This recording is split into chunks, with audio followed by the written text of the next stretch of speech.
Good day and welcome back to another Dbz Dokkan battle video. In this video we're going to be taking a look at, well, basically what I like to call Dokkan and chill. But essentially we're just going to be taking a look at, how the latest Dokkan Boss Rushes, because Dokkan Boss Rushes essentially are just 5 Dokkan events in a row. Don't really feel the need to do like specific team builds or anything, to like, I guess, showcase anything. You don't need to do a free-to-play team. You can if you want to. I've done that a couple of times. But basically, if you have a team that easily handles like, different levels of Dokkan events, then you shouldn't realistically have like a major problem with Dokkan Boss Rush. It's not something that requires a lot of team building or mechanics understanding. It's,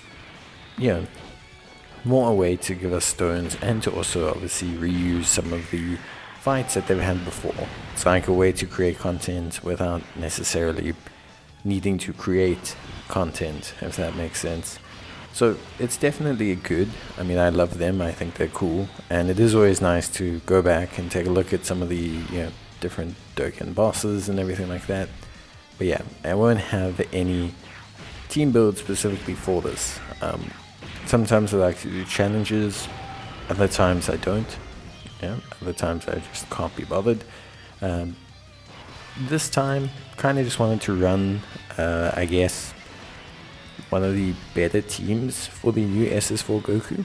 So just kind of wanted to take a look at what I think will be the most effective team for him. Of course, like, I think for me, there is always a debate of, okay, do we need to,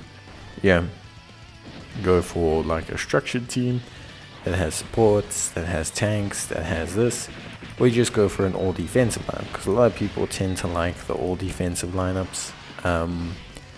Defensive security is like a big thing in Dokkan. It's something that a lot of players, they love.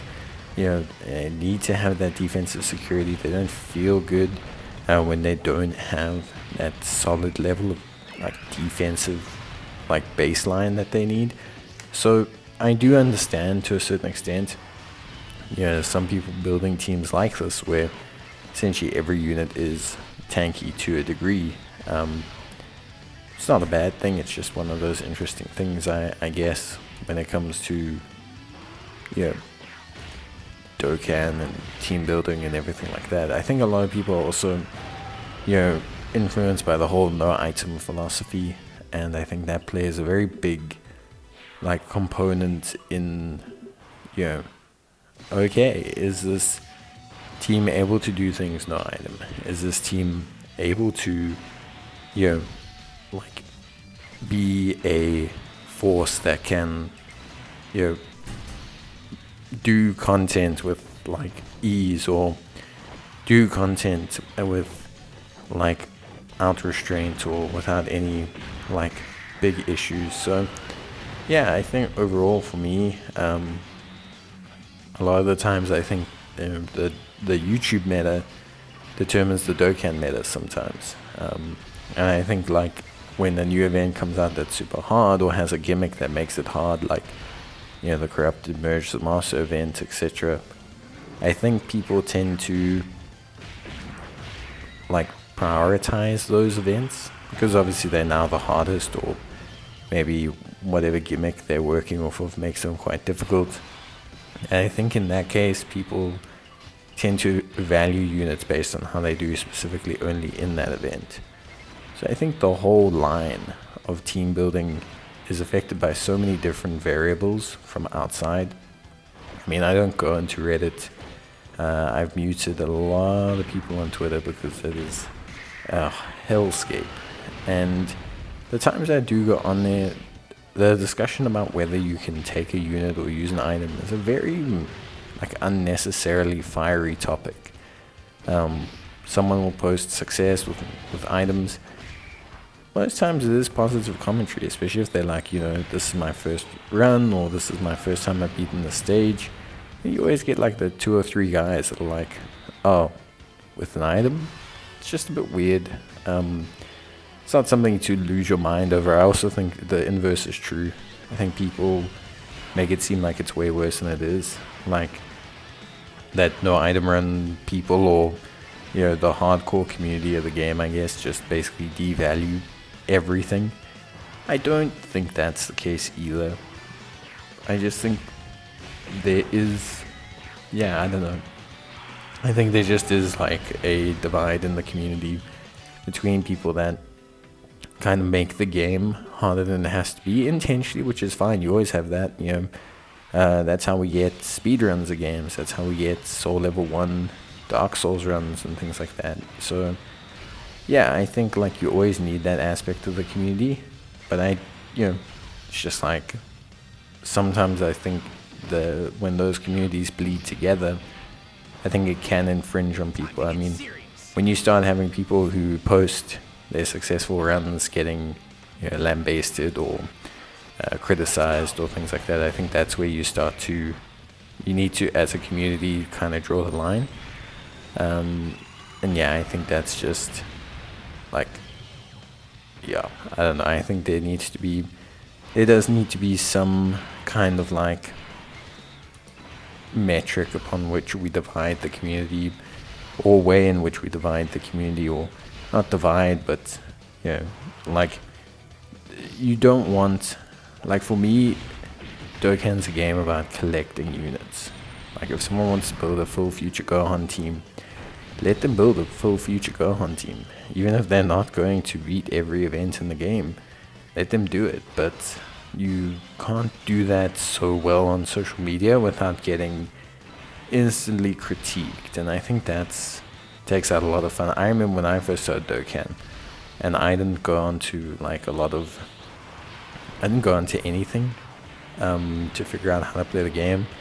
And I was very confused, and I'm sure most players are.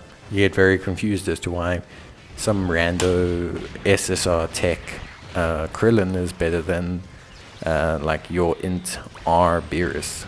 Like, you're like, why is Beerus weaker than Krillin? Because obviously that's the nature of the show and everything. Your mind immediately jumps to that. But I think for me, it's also like you need to have that exploration period. Build whatever your favorite team is. And I do new player guides, and of course, but you'll notice like a lot of the times with my new player guides, it's about ways to do things free to play, or with minimizing your resources. I don't traditionally like to tell people, a lot of people will say, only summon on these banners, which I do a save or summon series, and I of course discuss the value, and yes, I say, well, in my opinion, I think you should save or avoid this one. But I always say, if you like the character, you should summon. So I think, that's super important, and kind of bring it back to like the red zone meta, or the end game meta. I think because that mindset continues from when players start, because the community is so hell bent on like, you need to only have top units, you need to only have summon on these 4 banners throughout the year to maximize your stones. I think it removes a little bit of the fun in the game, a little bit. Because for me, like when I make teams, the most fun I have is during the build of the week, where I make like completely rando, sometimes garbage teams, and I just have a really good time doing it. There's no real thing behind it. There's no like, how can I say it, like, there's no rhyme or reason. There's no like, okay, I'm making this team because I want to know item this or anything. It's just I'm making this team. It's the strongest team I think I can make, and yeah, it ends up either working or not working. And I think you need to do that. I think if you don't do that, the game kind of dies a bit.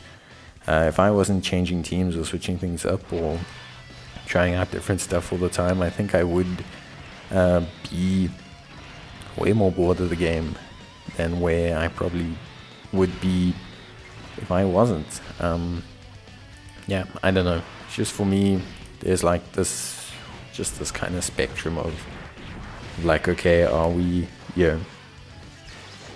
hindering new players from a good experience because of how much we're concerned about them not being able to do content that they realistically probably don't care about for a very long time? Like, when I started as a new player, I did like so much stuff before I even started doing SBR and ESBR. In fact, even when I had like a whole bunch of teams that could do SBR and ESBR, I just didn't do it because I just wasn't interested. I was just busy working on collecting and working on units and doing things. Now it's like, okay, well, when you start your account, you should be doing red zone within like 4 days, and that's just a lot. It's just a lot, man. It's a lot of pressure, and kind of ruins the appeal or like the discovery period for players, which I think is a bit of a shame. And that's kind of what I'd like say is maybe the most unfortunate aspect of it. But hey, it is what it is, of course, as well. Like, it's not also the end of the world, like I say. I don't think it's like actively deterring every single new player. I think it's just something that does affect the retention of them a little bit, and also it affects the longevity of the game as well. Like, I have a lot of friends who nowadays feel like it's just very smothering having to come back and try and do red zones where the characters just hit so hard and do so much, and then they haven't managed to pull like a unit from the last 2 months, and they just feel like it becomes very, very difficult. So I think there's a whole bunch that we can still work on as a community ourselves, and that the game itself. I think the game itself should definitely take a look at how it can improve on some of these aspects, because there is this kind of concept of, okay, well, we're just pushing the numbers a lot, and I think it's going to get to the point where you start to only have a hardcore player base. Maybe they want that. I mean, the hardcore player base are the people that spend, so I do understand that as well. The whole point is to entice people to spend, but if your hardcore player base don't have anyone to show off to, that's when you will start to see a big decline in the game. Like in any gacha, MMO, anything, the moment the hardcore player base doesn't have the ability to run past or showcase themselves to someone else. Like when I look at MMOs, the moment like top tier players in WoW or Final Fantasy or Elder Scrolls Online or whatever the game is, try to like show off or try to display themselves or like showcase what they've collected, and there's no one to give them that kind of like, whoa, that's amazing kind of feeling, you're going to eventually have your game dwindle. But hey, I don't think it's a huge, like I said, I think it goes both ways. I don't think the problem is as big as it is. It's just interesting to talk about while we complete Dokkan Boss Rush. So yeah, pretty straightforward stuff. But obviously, thank you guys for watching. I'd love to hear your thoughts, and obviously do Dokkan Boss Rush, tons of stones, as you can see, and a pretty chill time. Maybe start a podcast for yourself or something, I don't know. But yeah, that's basically gonna be it for me. I'll see you guys next time. Bye.